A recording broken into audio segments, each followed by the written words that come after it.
Hallöchen ihr Lieben, euer Capella mal wieder am Start. Heute ist ein absolut besonderer Tag, denn ich führe euch in diesem Video kein neues Spiel vor. Nein, nein, nein.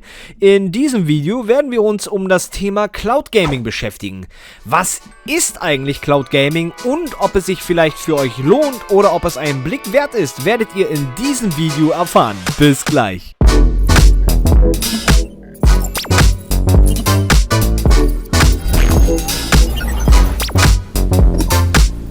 Ich hatte in einem anderen Video schon diesbezüglich eine Frage, ob ich nicht dazu ein Video machen will. Und zwar wurde Folgendes von Frey Clarkson geschrieben.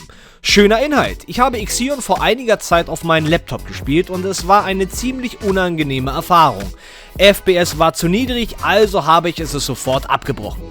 Aber nach deinem Video möchte ich diesem Spiel wirklich eine Chance geben. Ich denke darüber nach, es auf dem Cloud Gaming Dienst zu versuchen. Höchstwahrscheinlich auf Boosteroid.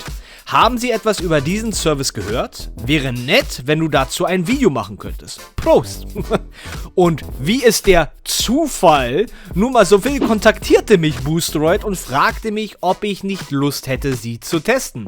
Ja, und hier sind wir nun. Danke an Boosteroid an dieser Stelle für die Möglichkeit, das alles ausgiebig zu testen. Die allererste Frage, die wir uns dabei natürlich stellen müssen, ist: Was ist Cloud Gaming eigentlich?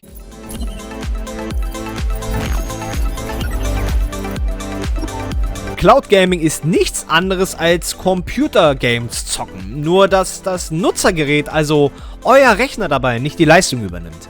Sprich, auf einen externen Server läuft das Game, dieser übermittelt eurem Endgerät Video- und Audiosignale. Dafür sendet ihr ihm wiederum die Nutzereingabe. Sprich, hier findet also ein reger Austausch an Informationen statt. Und da sind wir vermutlich auch schon beim ersten großen Haken angekommen. Diese große Belastung, also diese sogenannten Datenströme, muss der Server und das Netz erstmal verkraften. Eine sehr große Herausforderung spielt dabei eure Internetverbindung, die diese großen Datenströme mit möglichst geringer Latenz übertragen muss. Aber dazu mehr im späteren Video. Die nächste große Frage, die wir uns dann wiederum stellen, ist natürlich auch: Wer ist eigentlich Boosteroid? Wir Deutschen wissen in der Regel eigentlich immer sehr gerne, mit wem wir es da zu tun haben.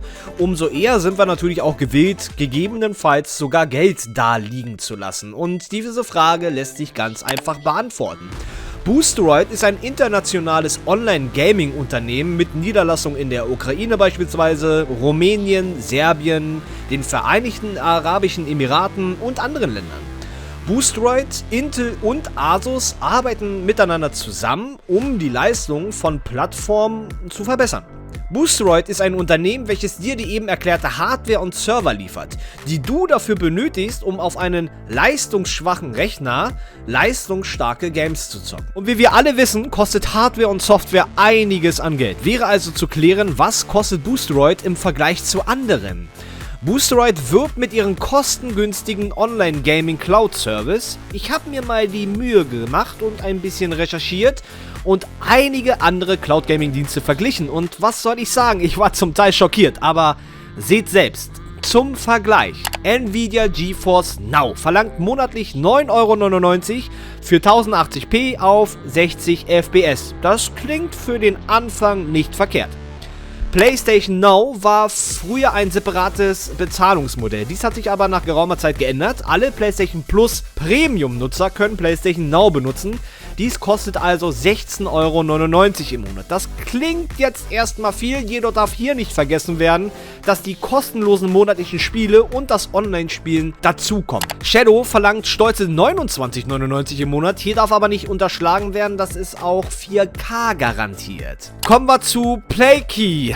Naja, eigentlich hätte ich ihn ganz gerne aus der Liste genommen, aber egal, ich muss es euch erzählen. Hier wird nämlich nicht monatlich abgerechnet, sondern pro Stunde abgerechnet. Angenommen, du möchtest jeden Tag 3 Stunden zocken und das für einen ganzen Monat. Das wären dann roundabout 100 Stunden aufgerundet. Dann musst du 100 € bezahlen. Wir reden hier von 100 Euro. Und selbst die Möglichkeit, monatlich 50 Euro zu bezahlen für das besagte Unlimited, ist eine absolute Farce und gehört in meinen Augen einfach nur verboten. Okay, aber jetzt mal wieder was zu etwas Positivem. Boosteroid verlangt 7,49 Euro und ist somit, was das Preis-Leistungs-Verhältnis betrifft, erstmal ein ganz klarer Sieger, oder?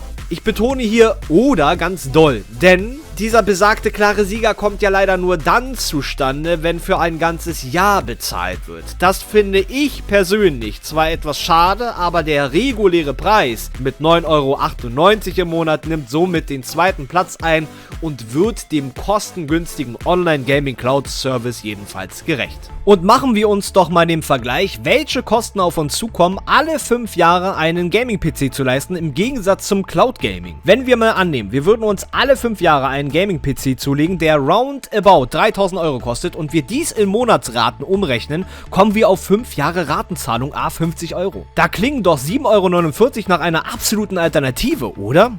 Diese Alternative kommt aber auch nur dann zustande, wenn eure Internetleistung auch entsprechend abliefert. In meinen Tests zu Witcher 3 hatte ich leider keine gute Spielerfahrung. Seht am besten selbst. Yeah, I thought Ciri could stand to wait a little longer. It's uninstructive, not to mention unreasonable.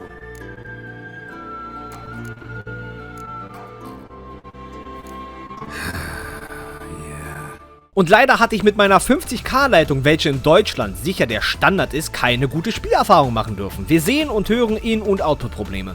Das liegt halt an der Masse an Daten, die hier hin und her geschickt werden muss. Und es ist hier ganz wichtig zu betonen, das ist kein Problem von Boosteroid. Eine 50K-Leitung ist generell für Cloud Gaming einfach ungeeignet. Dass zudem in Deutschland die Internetgeschwindigkeit zu wünschen übrig lässt, muss ich hier wohl keinen erzählen. Ich persönlich sehe viel Potenzial für das Cloud Gaming in Anbetracht der Inflation und der extremen Grafikkartenpreise. Jedoch ist dann auch eine gute Internetverbindung die Voraussetzung. Es ist ganz klar zu betonen, dass Fans der Hardware und Software vor Ort sich für solche Dinge eh nicht entscheiden werden. Wer dem Ganzen aber eine Chance geben möchte, kann sich Boosteroid anschauen. Ich möchte auch explizit die Internetleistungstests auf der Webpage erwähnen. Dort könnt ihr testen, ob eure Internetleistung geeignet ist oder eben nicht. Einige wichtige Fragen hätte ich da aber noch. Was haltet ihr von Cloud Gaming Service und was besitzt ihr aktuell für eine Internetleistung? Dies könnt ihr gerne in den Kommentar da lassen. Falls euch dieses Video gefallen hat, könnt ihr mich gerne abonnieren. Däumchen und Kommentare sind bekanntlich auch gern gesehen. Und wenn ihr Vorschläge für ein neues Thema habt, lasst es mich gerne in den Kommentar wissen. Bleibt gesund und wir sehen uns im nächsten Video. Tschö mit Ö.